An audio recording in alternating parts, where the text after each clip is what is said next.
Hey, hello, howdy, name's Evan with some weirdly unkempt hair. I literally showered this morning. I don't know how this happened, but I want to tell you about a story, an interaction that I had at my college campus today that made me question my reality and feel a little strange about this world. There's a guy who gave me one of the worst movie takes.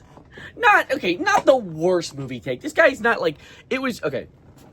Let's build the situation and discuss further. By the way, I just want to clarify, no, I am in fact not an AMC employee.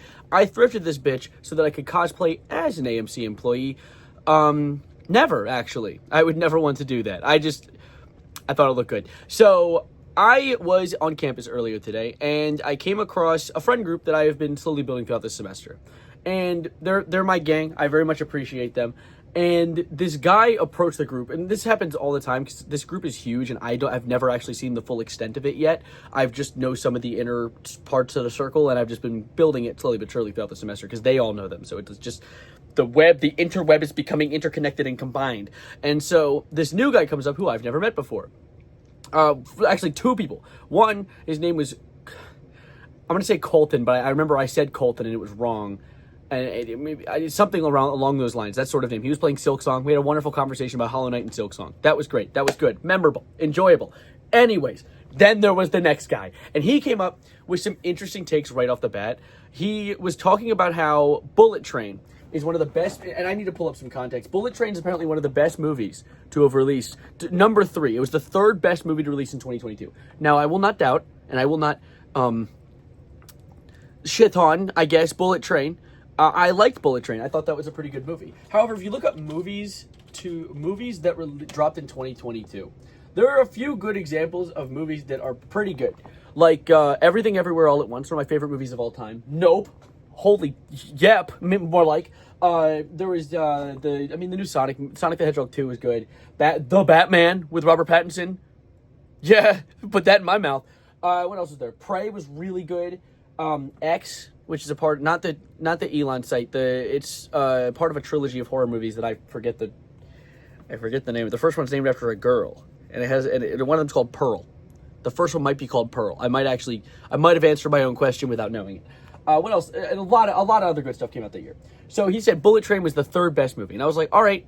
If you, it is a fun movie. I really enjoyed it. Aaron Taylor Johnson can do wonderful things to me. But okay, if that's the case, what's 2 and 3? Or no, he already gave me 3. What's 2 and 1? What are 2 and 1? He gave me as his 2 and 1.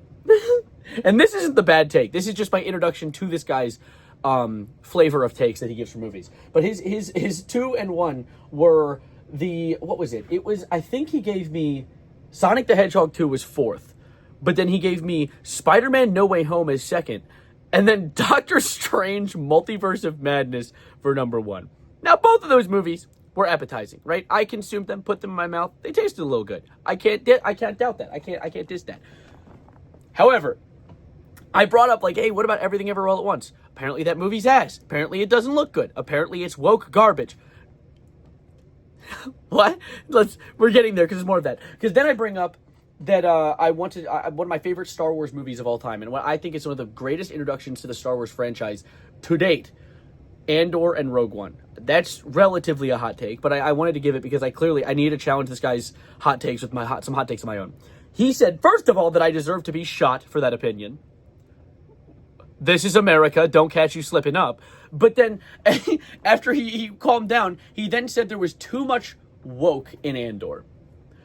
Now, I want to clarify, this is an African-American man.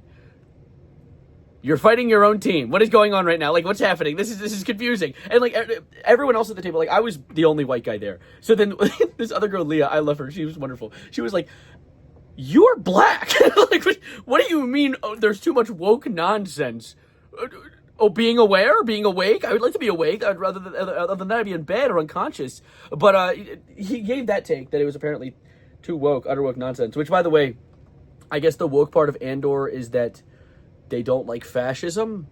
I don't know what other wokeness is in there. But regardless of that, that was the 2 takes that he gave me that made me scratch my head and feel a certain kind of way. I managed to I love to give takes that people disagree with me on and then kind of work through it with them and bring them to a mutual understanding. I told him I grew up on the Clone Wars show and I love the Clone Wars show. But when it comes to a good, well thought out, mature piece of media, and Rogue One, they do it quite well. I think they do it quite well. And he's like, all right, I guess I can see that. And then this motherfucker has the audacity to recommend that I watch the entirety of One Piece. So he asked me to watch One Piece, and I, of course, as the too nice of a person that I am, was like, okay, yeah, I mean, I'd consider it. He's like, yeah, no, it's not that long. If you just sacrifice like a month or two of your time. Now, my dear viewer, you know what else I can do with a month or two of my time? You know what it is? Anything else at all. I looked it up. The One Piece, to complete it, would be consecutively 17 days of constant watching, no sleeping, no eating, no breaks, 17 to 19 days of constant content that's specifically One Piece themed. More than 2 weeks straight of One Piece, and you want me to watch? Okay, this has become a One Piece slander video. I don't hate One Piece. I recognize that there is a questionable stereotype around the community of One Piece, but I don't really care about that. I think that One Piece is really cool, and I like the way that it's utilized in like in Nepal and Indonesia. They use the One Piece crew's flag, I forget what it's called, as a sign of the rebellion, because of course One Piece is apparently about anti-corruption. I think that's cool. I'm not going to spend more than 2 weeks straight watching it though. All right, yeah, I like to go outside, I like to touch the grass, I like to feel the sun, I like to make YouTube videos. I have things to do with my time. I'm a college student. I have to do homework. He's like, yeah, you gotta sacrifice 2 months. What do you mean sacrifice 2 months? So anyway, that was the conversation that I had today. This guy introduced me to his questionable takes and then had the audacity to ask me to watch One Piece.